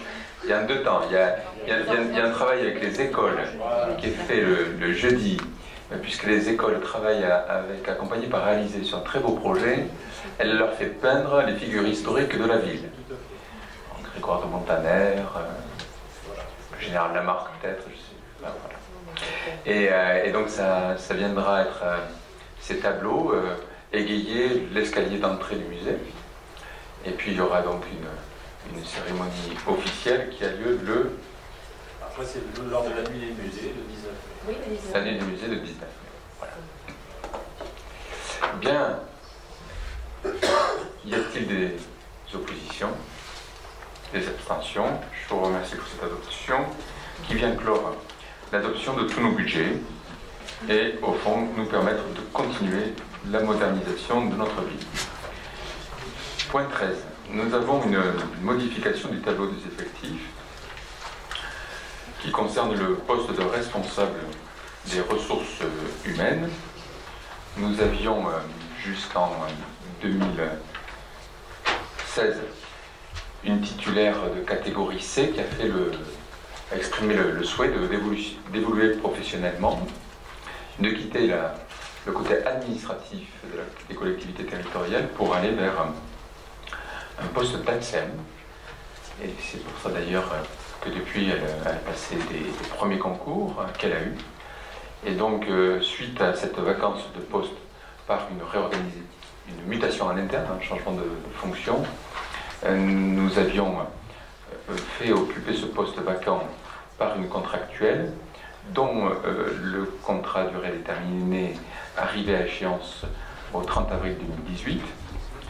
Elle nous a fait part d'une demande de départ anticipé que j'ai accepté le 30 mars, puisque cette collaboratrice a trouvé un travail pas loin de chez nous. Et donc il nous faut aujourd'hui délibérer, puisque, à la demande de Lisiane, il nous semble important que ce poste de responsable des ressources humaines soit occupé par un profil de catégorie B, c'est-à-dire de cadre B, puisqu'au fond c'est un enjeu pour nos agents, que les déclarations soient bien faites, dans les temps, sachant que nous avons à mettre en œuvre, alors c'est un nom épouvantable à vous dicter, le RIFSEP, enfin qui est une révision générale de la rémunération variable. Il faut savoir, et peut-être que le grand public ne le sait que trop peu, que les fonctionnaires de la fonction publique territoriale ont un traitement de base, et sur lequel s'appliquent des rajouts en fonction des responsabilités qu'ils assument, toute une série de paramètres qui leur met. Et il nous reviendra de réviser tout ça, de façon à définir sur quels critères on attribue à chacun une part variable. Et donc c'est un enjeu important, c'est au cœur de la reconnaissance que nous devons à chaque agent, c'est au cœur de la motivation de nos agents, c'est au cœur du parcours professionnel que nous souhaitons pour chacun de nos agents, pour qu'au fond ils puissent évoluer et s'épanouir chez nous. Raison pour laquelle il nous faut un profil différent, qui sera aussi mieux rémunéré. Et donc nous n'avions pas de catégorie B disponible au tableau des effectifs, raison pour laquelle je vous propose que nous inscrivions ce poste au tableau des effectifs, ce qui nous permettra de lancer le recrutement au plus vite d'un titulaire de la fonction publique qui occupera ce poste. S'il n'y a pas de commentaires, je vous propose que nous adoptions cette création de poste. Y a-t-il des oppositions, des abstentions? Je vous remercie. On se comprenne bien, il n'y aura pas un agent de plus. Il y aura par contre un profil de personnel différent sur ce poste, plus qualifié, plus expérimenté, en essayant de prendre quelqu'un qui ait déjà assumé cette fonction-là dans d'autres collectivités. Point 14 à l'ordre du jour. Nous avons chaque année à adopter un rapport sur le prix et la qualité de l'eau et sur le prix et la qualité de l'assainissement. Je m'aperçois qu'au travers de la présentation du budget de l'eau, j'ai déjà évoqué beaucoup des points qui sont listés dans ces rapports. Je sais l'ardeur que vous avez chacun mis à préparer ce conseil et que vous avez donc lu ces 2 rapports en détail. Ils reprennent les éléments obligatoires. Moi, ce que je vous propose, c'est juste de vous dire que nous avons connu sur l'eau potable une baisse du nombre d'abonnés puisque nous avons certaines parties de la commune en zone rurale qui sont dorénavant directement facturées par le Marseillon, puisque c'est le Marseillon qui leur distribue l'eau directement. Vous avez le détail des prix de l'eau qui ont augmenté de 0,28%, bien que nous ayons eu des tarifs, pour ce qui nous concerne, fixes l'an dernier, du fait de la redevance pollution domestique qui a augmenté de 2,6%. Pardon ? Oui, c'est l'agence de l'eau. Sur l'activité, je vous l'ai déjà évoqué, à savoir que nous avions une forte chute des ventes de l'eau. Sur les éléments à vous dire, nous avons investi dans le renouvellement de 704 mètres de canalisation l'an dernier. Nous avons remplacé 15 compteurs et nous avons fait des campagnes de fuite importantes qui ont permis de réparer 45 fuites. L'occasion pour moi de dire que la semaine prochaine, il y aura, ou la semaine d'après, non, la semaine prochaine, il y aura une campagne de recherche de fuite en travail de nuit. Aujourd'hui, pour aller plus loin dans la recherche de fuite, on va identifier des réseaux sur lesquels il y a le plus forte de fuite pour faire des analyses plus approfondies avec des techniques innovantes sur ces parties-là, où on pourra identifier toutes les fuites de ces réseaux. Donc pendant plusieurs nuits, il y aura un travail de nos agents pour faire ce travail de recherche qui est exigeant, mais qui nous permettra d'avoir des données à pouvoir intégrer dans la révision du schéma directeur d'eau potable. Je propose que nous adoptions ce rapport. Y a-t-il des oppositions, des abstentions? Je vous remercie. Sur l'assainissement, je crois avoir évoqué au travers des travaux tous les éléments lors du débat sur le budget. Je propose que nous l'adoptions. Y a-t-il, à moins qu'il y ait des questions, y a-t-il des oppositions, des abstentions? Je vous remercie. Nous avons approuvé la convention entre la ville de Saint-Sevé et l'Office de tourisme Chalosse-Tursan sur le reversement de la taxe de séjour. Je vous rappelle que la taxe de séjour a été mise en place par la communauté des communes au 1er janvier. C'est quelque chose qui se pratique à la très très grande majorité des territoires français. L'idée est à chaque fois que vous louez un hébergement, que ce soit une chambre d'hôte, un hôtel, un camping, le consommateur paye par rapport au prix un surplus qui est reversé directement à l'Office du tourisme et qui participe au financement de la modernisation des équipements touristiques. Le taux proposé par la communauté commune est extrêmement faible. Il s'agit, pour ce qui nous concerne, de délibérer par rapport à la halte Jacquer, puisqu'elle est de propriété communale. Et donc, nous avons une partie du tarif de la halte Jacquer qui fera l'objet d'un reversement au titre de la taxe de séjour. Sur le tarif 13 € la nuit, il y a 80 centimes qui sera reversé à la communauté des communes à travers de la taxe de séjour. S'il n'y a pas de questions là-dessus, je vous propose que nous adoptions cette convention. Y a-t-il des oppositions, des abstentions? Cette délibération est adoptée. Point 17. Nous nous sommes aperçus que nous n'avions jamais délibéré, ni nous, ni nos prédécesseurs, pour adhérer au service remplacement du centre de gestion des Landes. C'est un dispositif assez simple, parce que vous avez un arrêt maladie, nous pouvons nous rapprocher du centre de gestion et immédiatement, sans délibération, pouvoir avoir personnel disponible. Et au fond, il joue un peu le rôle de Pôle emploi, s'il vous plaît, pour essayer pour faciliter le remplacement. Pour pouvoir faire appel à ces services, il nous faut y adhérer par convention, puisque je n'ai pas cette possibilité dans les délégations que vous m'avez octroyées. Y a-t-il par rapport à ça des oppositions, des abstentions? Considérons que la convention est adoptée. Point 18. Donc là, on va y passer plus de temps. C'est la subvention attribuée aux associations.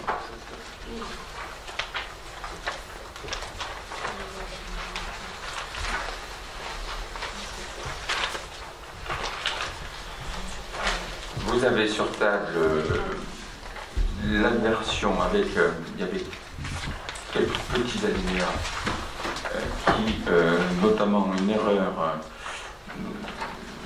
sur le samedi en musique, qui a été libellé samedi en scène.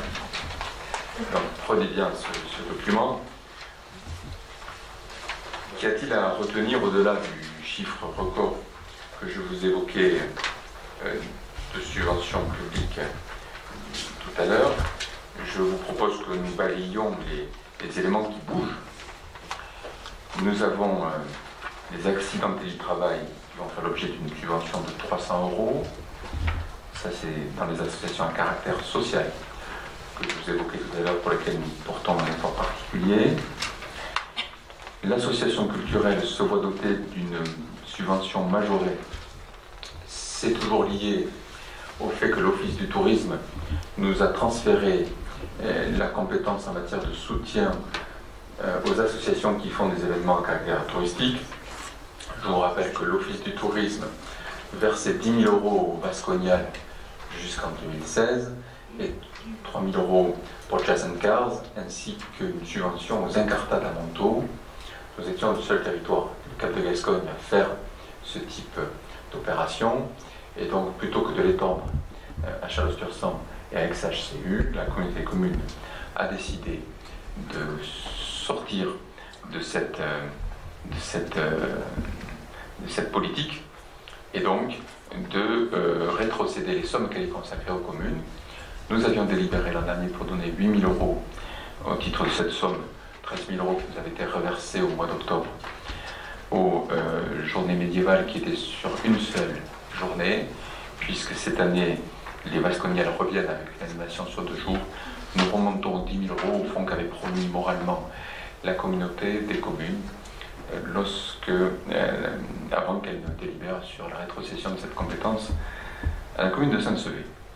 Les cadets de Gascogne, au regard de la hausse des effectifs vertigineuse en matière d'enfants accueillis pour la gymnastique, sur les 3 dernières années, au fond c'est quasiment un doublement des effectifs. On voit sa subvention augmenter de 2 550 à 3 000 €. Les associations de danse, le Centre chorégraphique et Saint-Sevé Danse, elles font l'objet d'un règlement que je vous rappelle, qui est basé sur un montant forfaitaire par association de 500 € plus 15 € par élève mineur de Saint-Sevé, raison pour laquelle chaque année ces montants évoluent. Nous avons également les coopératives scolaires qui pour ces dernières baissent puisque nous avons moins d'élèves. C'est le même forfait par élève mais appliqué à un nombre qui diminue, donc on a une légère baisse. Clin d'œil voit lui sa subvention passer de 2 500 à 4 000 €. Au fond, voilà le type d'association qui est victime du désengagement de l'État en matière d'emploi aidé, et qui donc traverse une période un peu difficile sur le plan financier, puisqu'elle a un personnel salarié d'accueil et d'aide à la gestion qui est très important, qui bénéficiait de contrats aidés.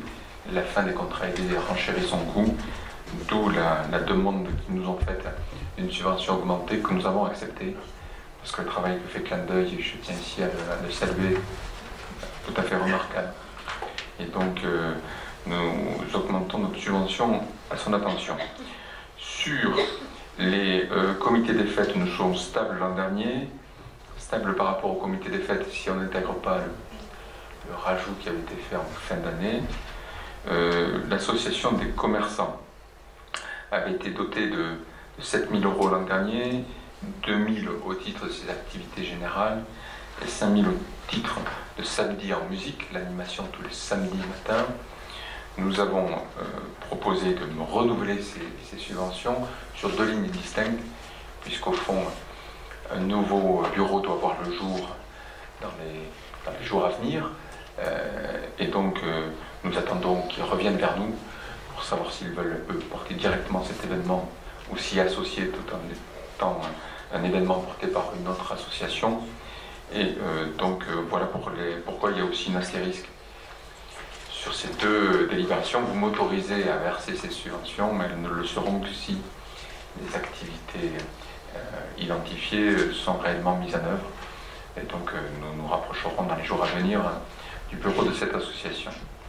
Sur le reste, pas grande différence, si ce n'est le soutien à Prima Nocta, qui a fait un beau festival celtique, et donc nous accompagnons à hauteur de 500 € au titre de toutes les activités de l'année, qui vient en complément de tout le matériel que nous avons mis à disposition, ainsi que les salles gratuites, bien sûr, comme on le fait pour tous, de cette association.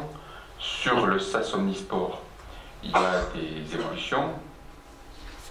Nous avons le SAS Canoë qui bénéficie de 4 000 € puisque les salariés brevet d'État pour faire des descentes touristiques en canoë sur la Tour tout l'été. Cet été, ils ne renouvellent pas cette démarche. Par contre, ils refont la Kumbat Kulaker, c'est une forme de raid, quoi. Le 7 juillet, raison pour laquelle nous allons les accompagner sur cet événement à hauteur de 600 €. L'occasion pour moi aussi de rappeler qu'ils participent de ces très beaux chars sur l'eau dans le cadre des fêtes de Perret. Toutes les autres sections ont la même subvention que l'an dernier, sauf le touring bâton qui est augmenté de 100 € parce qu'il y a un peu plus de membres. Et le rugby, alors là c'est une des grosses évolutions de l'année, se voit renouveler une subvention de 15 000 € au titre des activités habituelles, plus 5 000 € exceptionnels cette année, pour les aider dans le très beau projet qui est le leur, de création d'une maison du rugby à la gare, pour lequel il y a un ensemble de travaux de l'ordre de 50 à 60 000 €. Et donc la ville s'associe au financement de ces travaux-là avec cette subvention exceptionnelle d'ampleur de 5 000 €. Sur les activités à caractère social, les Restos du Cœur auront leur subvention majorée de 1 000 à 1 500 €. Ils envisagent de renouveler l'expérience d'un concert en démarrage de la saison d'hiver comme ils l'avaient fait l'an dernier. Donc ces 1 500 € ont vocation aussi à leur permettre de couvrir les frais de sonorisation pour cette soirée. Et je crois avoir fait le tour de toutes les évolutions. Je parle sous le contrôle des adjoints.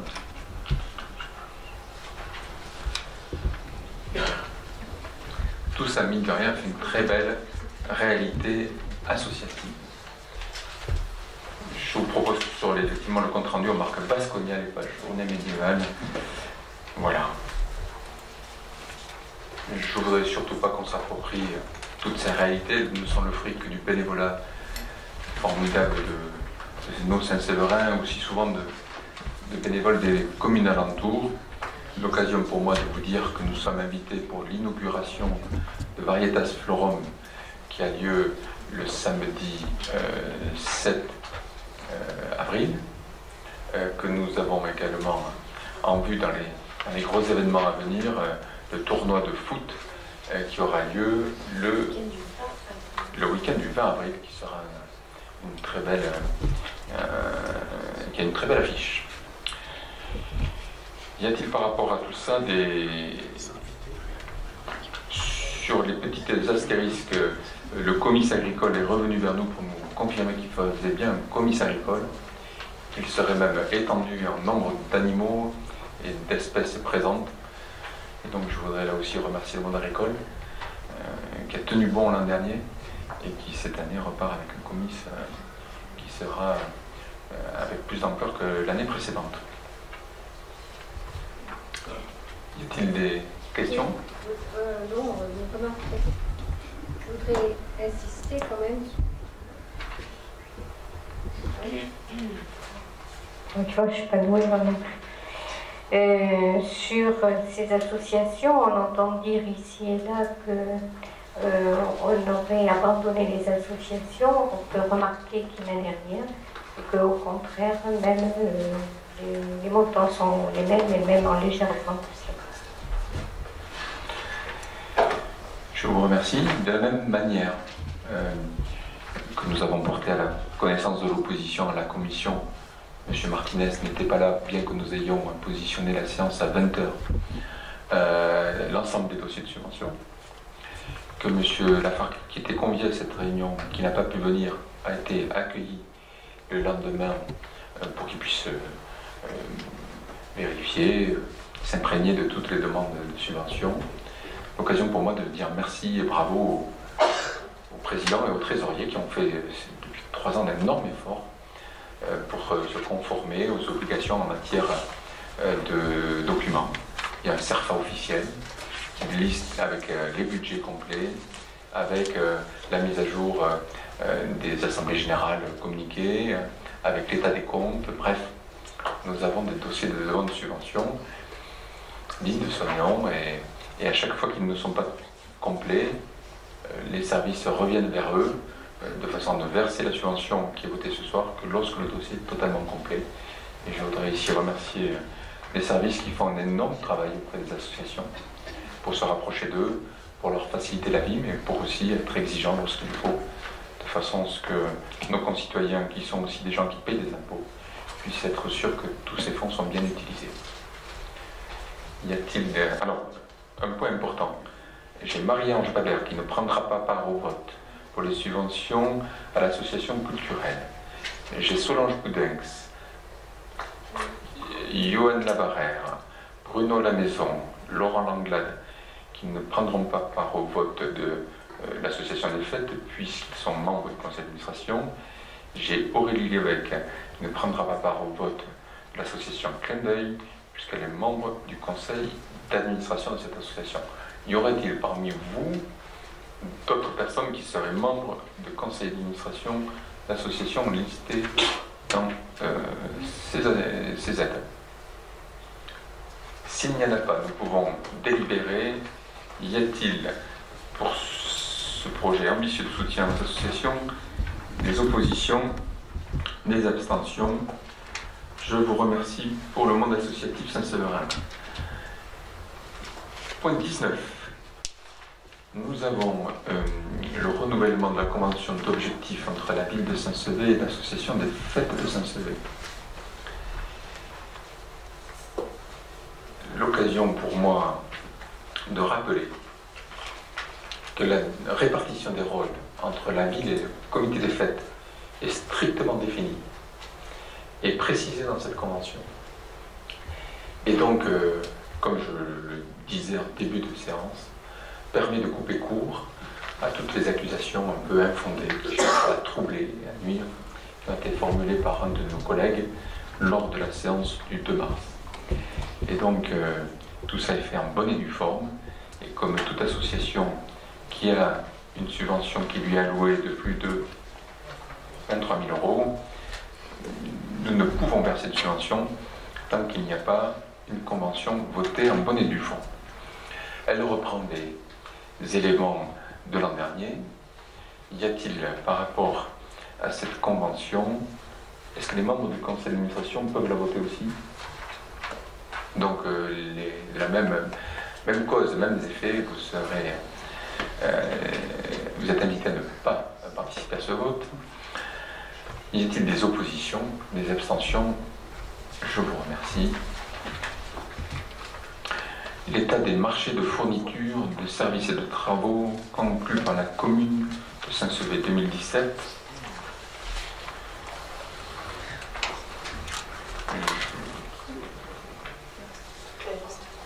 Il faut que je la dise. Écoutez, à moins que vous souhaitiez une litanie fournisseur, on peut le faire, hein. J'ai rien à cacher. Allez, on y va. Sinon, on va se dire que c'est trop court. Marché de travaux de 20 000 à 89 999,99 €. Nous avons attribué un marché pour l'aménagement de la terrasse de Morlane à l'Ami des Jardins pour 29 559 €. Ça, c'est le parc de Morlane. Hein. À la société Caso pour 43 105 €, c'est pour les jeux du parc de Morlane. Pour l'abbatiale, nous avons sur le lot 3 de la phase 2 attribué 54 550 € à l'atelier 32, 73 995 € à Madame Nogaro Quedra, ça c'est pour les vitraux de l'abbatiale, 77 818 € à la société MCC, c'est pour le lot menuiserie de l'abbatiale. 34 250 € à l'atelier Marc-Philippe pour la restauration des tableaux de l'abbatiale. 63 950 €, j'ai aussi les montants hors taxes. Pour la société Valux, pour la lustrerie de l'abbatiale. 29 600 € à l'atelier 32 pour le lot 12, rétable doré. 24 364 € à la société RGRP Julien Sourbès pour les travaux de maçonnerie et démolition pour l'accessibilité et la sécurité de la chapelle des Jacobins. 49 840 € pour le lot 4 électricité des Jacobins, l'entreprise Certelec. Nous passons à l'avenue du Général de Gaulle. 35 882 € pour l'aménagement paysager à la société Ideverde. 62 729 €. Toujours pour l'avenue du Général de Gaulle, lot 3 mobilier serrurerie à la société TSMP. Nous passons au Halles. 31 905 € à la société Astor pour les portes automatiques et menuiserie extérieure. 52 261 € à la société Bubola pour l'isolation plâtrerie faux plafond. 29 881 € à la SRL Pen pour le lot peinture des Halles. 38 519 € à la SRL Sol Gascogne de Saint-Sevé pour le lot 9 revêtement de sol et murs. 84 821 € à la société SLTE pour le lot électricité des Halles. 73 623 € à la société SF2E de Saint-Sevé pour le lot chauffage, ventilation, plomberie et sanitaire des Halles. Enfin, 41 494 € pour la société TSMP pour le lot 13 mobilier urbain. Enfin, nous avons aussi des travaux plus importants, supérieurs à 90 000 € hors taxes. À l'entreprise Cola pour 224 474 € pour le lot 1, voirie, réseau d'eau pluviale, mobilier urbain pour l'aménagement du parc et de la place de Morlane. 465 187 € à la société Julien Sourbès pour le lot menuiserie de la phase 2 de l'abbatiale. 294 000 €. Maçonnerie, tout à fait. Il y a des élus qui suivent. Ils ne font pas que suivre quand je lis, ils sont à toutes les réunions de chantier qui ont lieu tous les 15 jours à l'abbatiale pour suivre les détails, les difficultés et trouver des solutions. Toujours à l'abbatiale, atelier donc 32, 294 000 € pour les peintures murales de la deuxième phase. Entreprise Certelec, 222 442 € pour le lot électricité de la phase 2. Société Eiffage, 626 507 € pour le lot 1, terrassement, voirie et assainissement de l'avenue du Général de Gaulle. Réhabilitation des Halles, 183 771 € à la société Colas pour la voirie et les réseaux divers des Halles. 193 883 € à la société Bernadet pour la démolition dans le cadre de la réhabilitation des Halles. Il y a également de la maçonnerie. Des Halles Aquitaine pour 183 920 € pour le lot charpente métallique, couverture, serrurerie, de la réhabilitation des halles. Et enfin,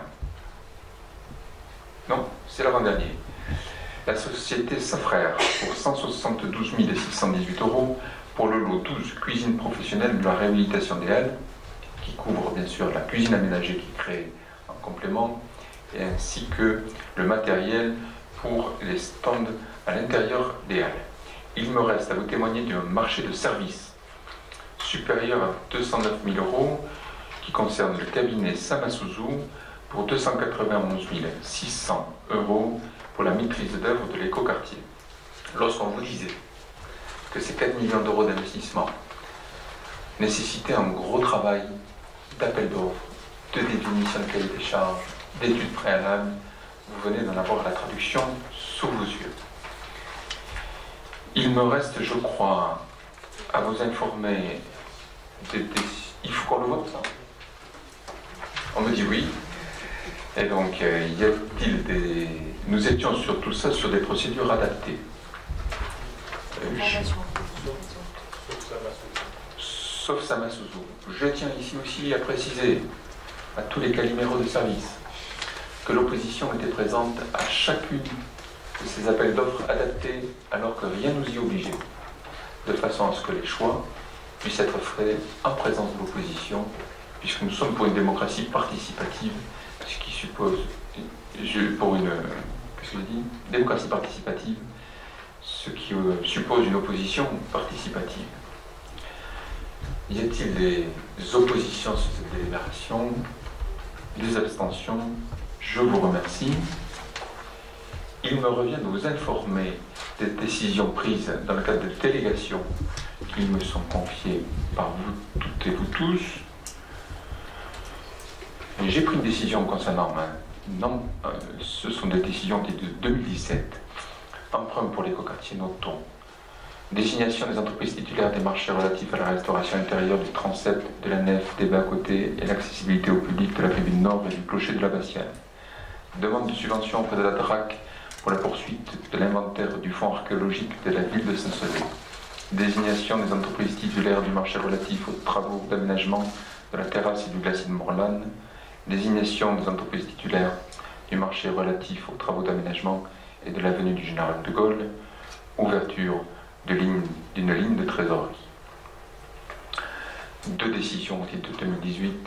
Demande de subvention auprès de la DRAC pour la poursuite de la rénovation du musée des Jacobins.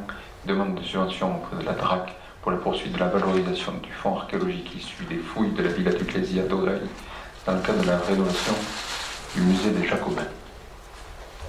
Je m'aperçois que nous avons fini notre conseil, mais que j'ai oublié un point que nous avions tous dans le cœur et qui nous paraît très important, à savoir rendre ce soir hommage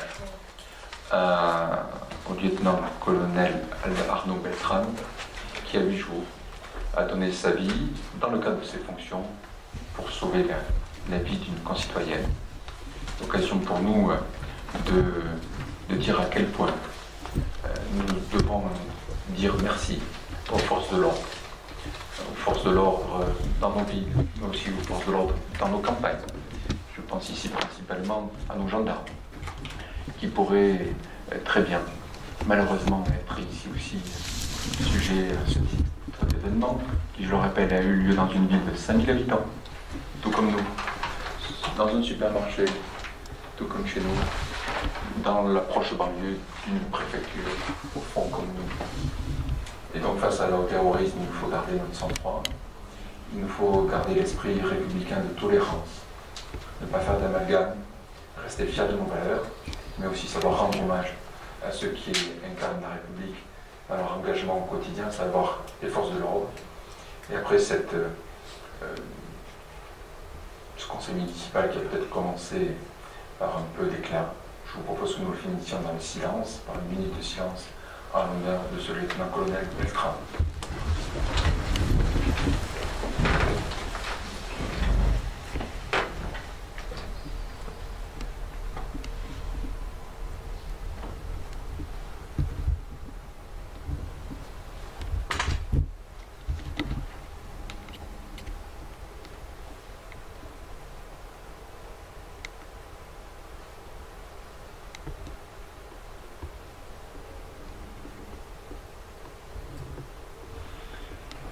Je vous remercie et je souhaite à toutes et tous un bon week-end pascal.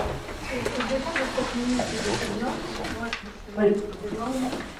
Si on ne pourrait pas se poser la question de donner son nom, soit une école, soit une rue, peut-être, je pense que ça serait bien. Moi, je pense, y réfléchir. Je n'avais pas oublié cette proposition qui doit être en réunion d'équipe. Nous essayerons de la concrétiser dans les mois de 2024. Bon, chez vous, il faut que nous signions le registre du conseil municipal et que je vous invite à vous rapprocher des